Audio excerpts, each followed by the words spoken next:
बच्चों, आज की इस वीडियो में आपका बहुत बहुत स्वागत है। मैं आज आपको पत्र लिखवाने चल रही हूँ। पत्र अर्धवार्षिक परीक्षा के हिसाब से फिर से पुनरावृत्ति करा रही हूँ। यद्यपि मैंने पत्र लिखा दिया है, फिर भी मैं उसकी पुनरावृत्ति करा रही हूँ। तो पत्र लेखन का जो प्रश्न है वो बोर्ड पर मैं लिखने जा रही हूँ।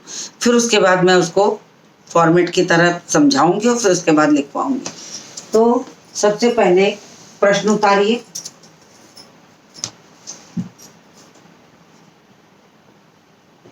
समय का सदुपयोग समझाते हुए एक पिता की ओर से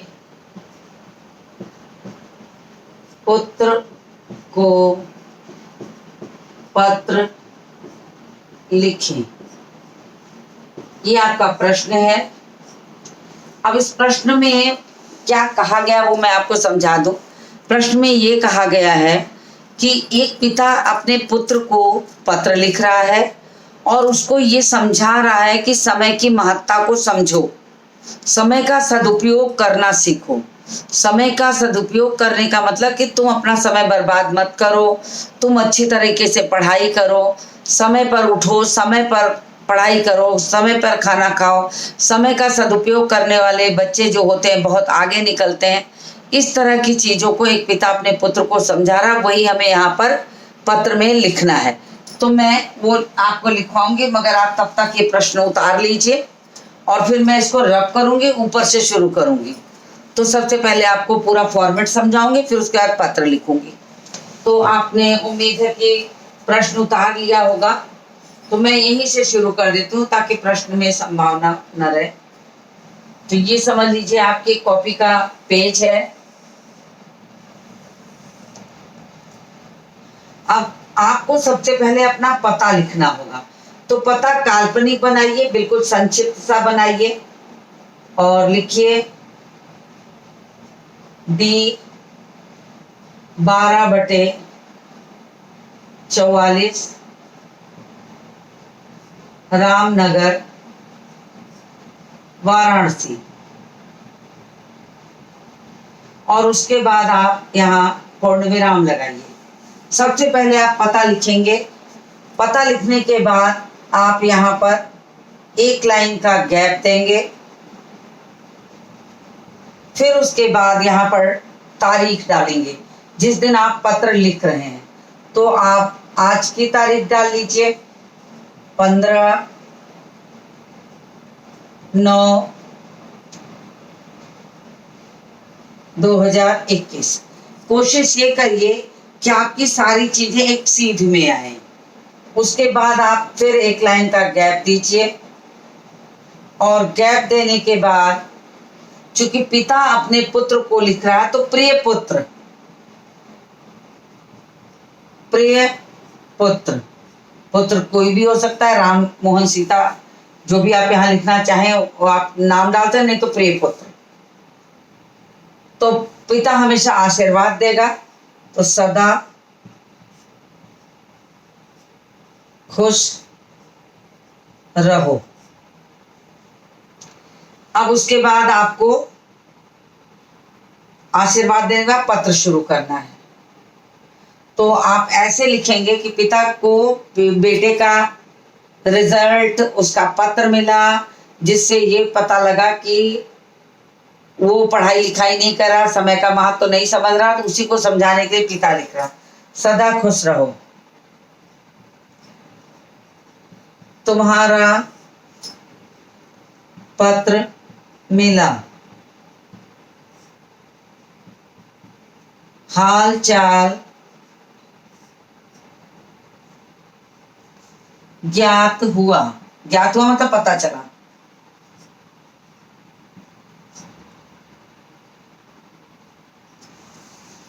हाल चाल ज्ञात हुआ,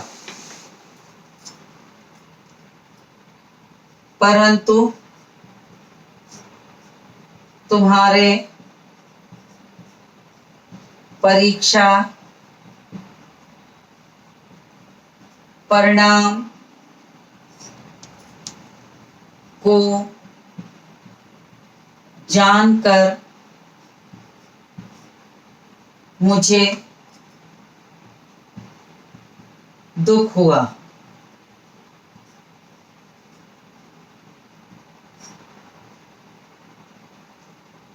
बेटा, समय के महत्व को समझो।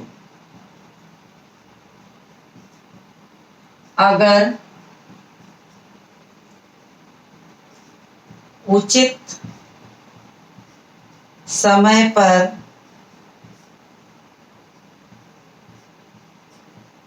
उचित कार्य नहीं किया जाता तो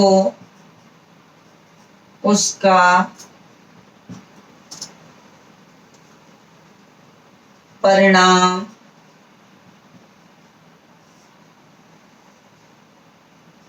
अच्छा नहीं होता। अब समय का सदुपयोग आपको समझाना है, तो आप साथ में इसको जोड़ लीजिए। समय का सदुपयोग करो। समय से उठो, पढ़ो, उठो, पढ़ो और अपने स्वास्थ्य का भी ध्यान रखो। बीता समय कभी नहीं आता।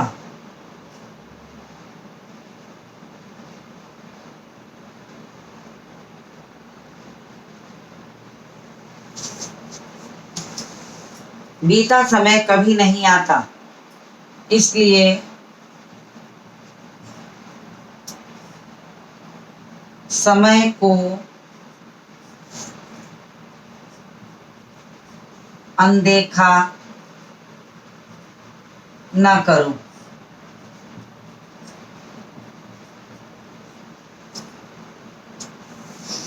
अब पहला पैराग्राफ आपका बड़ा होगा। दूसरे पैराग्राफ में आपको क्या करना होगा? दूसरे पैराग्राफ में अब पैराग्राफ यहाँ चेंज होगा।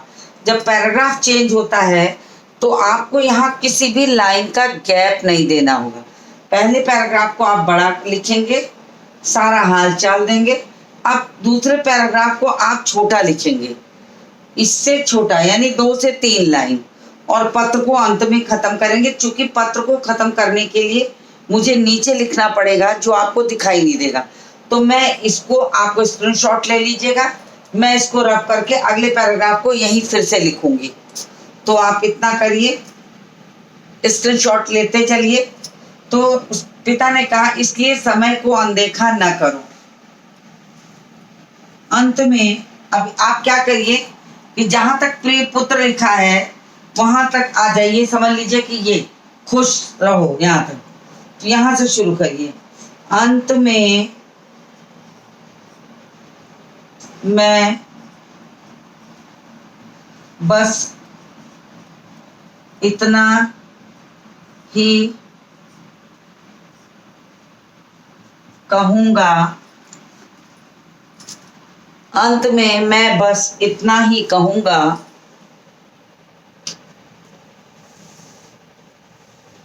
कि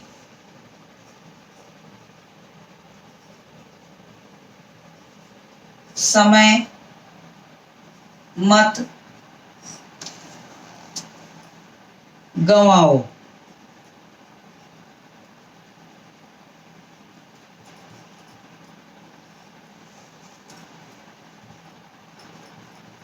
परिश्रम करो,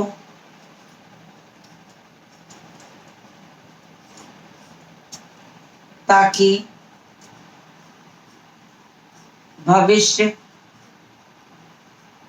उज्जवल हो।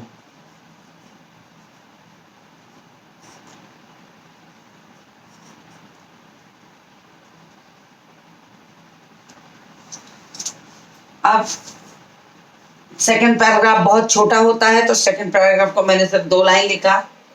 अब चूंकि यहाँ आपको पत्र खत्म करने की बारी आ गई, जब पत्र खत्म करने की बारी आ गई तो आप यहाँ पर चूंकि पिता को लिख रहे हैं, कार्यालयी पत्र नहीं है ये, तो आप इसमें कोई धन्यवाद वगैरह नहीं देंगे, ना तो यहाँ लाइन छूटेगी।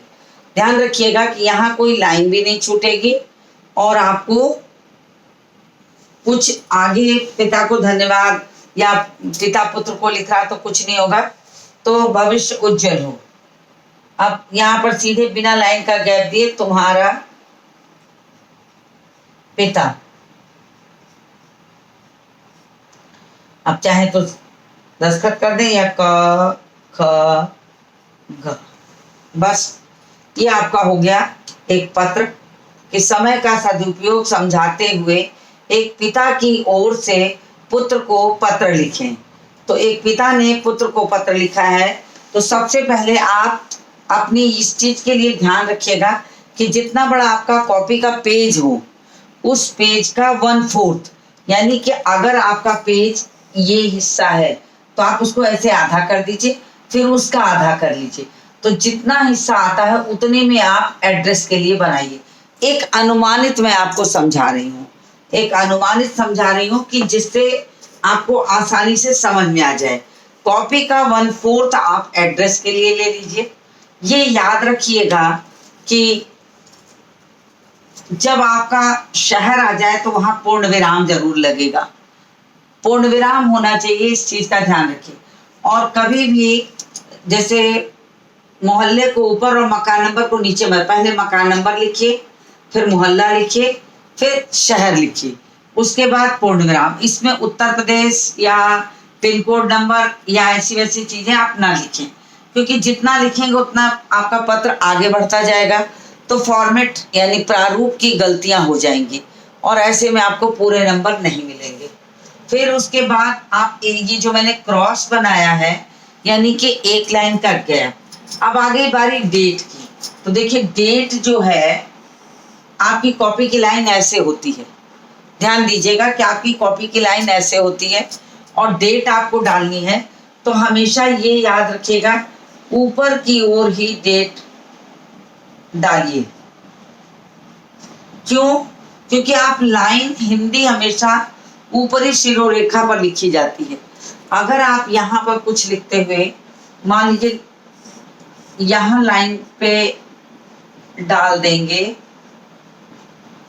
तो हिंदी यहाँ लिखते यहाँ आएगा फिर यहाँ जाए, तो ये देखने में ऐसे लगेगा, तो जो देखने में गड़बड़ लगता है और उसके कारण हमेशा ऊपर की ओर लाइन डालिए या फिर बीचों बीच लिखिए। तो बेहतर है कि सबसे ऊपर ये शिरोरेखा जहाँ जा रही है उसके ऊपर टच करके ही आप लिखिए। और सितंबर अक्टूबर 2020 ये वे न लिखिए, आप डायरेक्ट डेट डाल दीजिए। तो ये इसका एक सामान्य सा तरीका मैंने आपको समझा दिया कि कैसे आप डेट डालेंगे।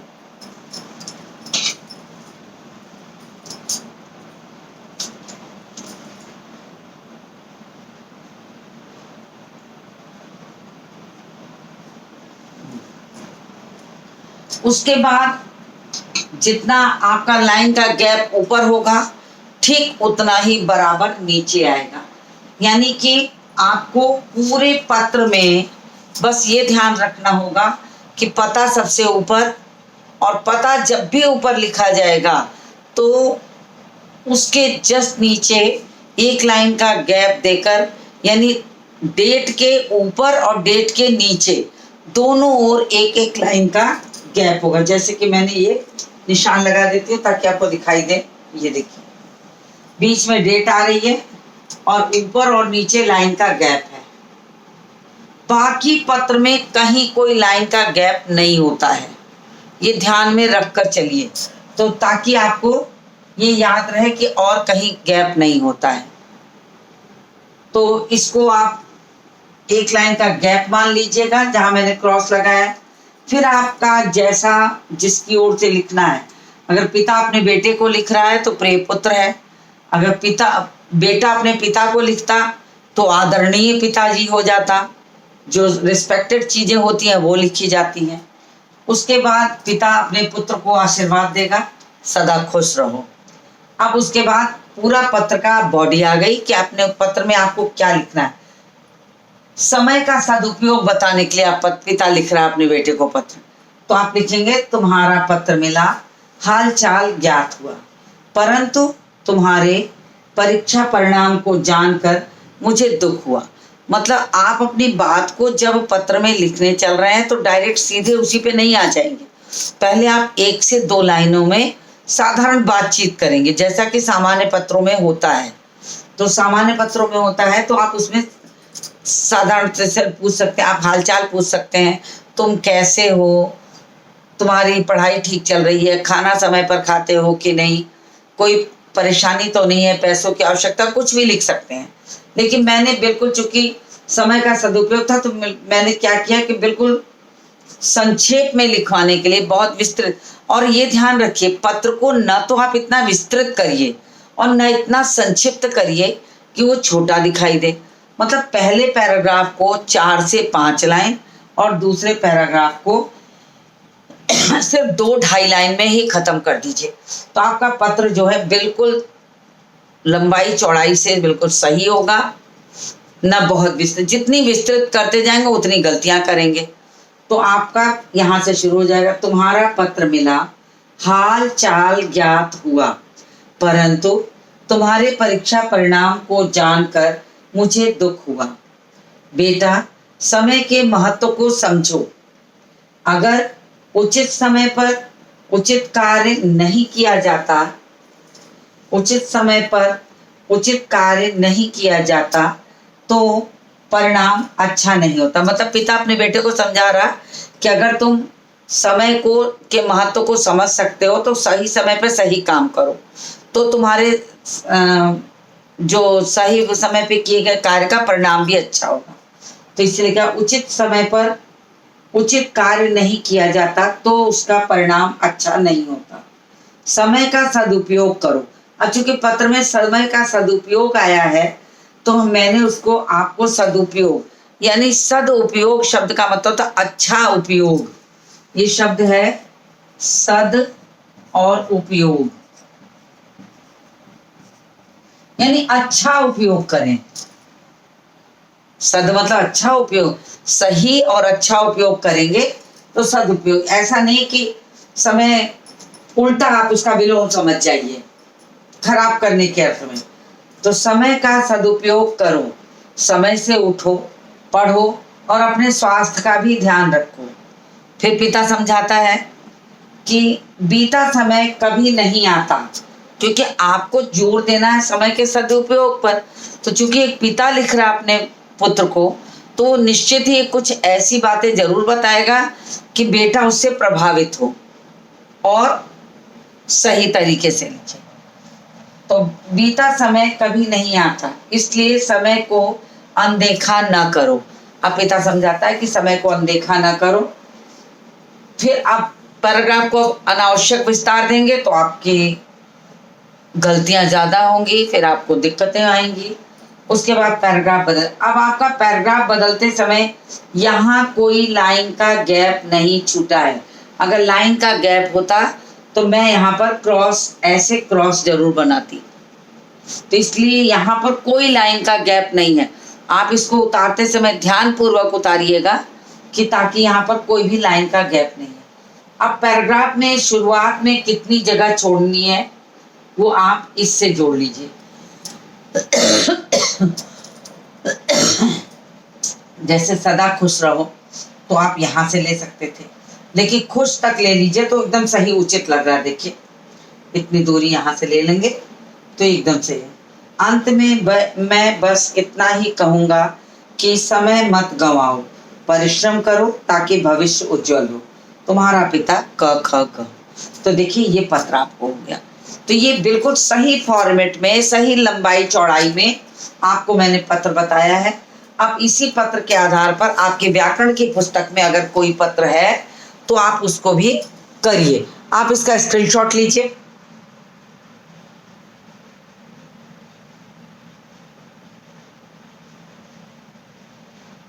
चलिए, तो मैंने आपको ये पत्र करा दिया। उम्मीद है कि आपको अच्छे से आ गया होगा।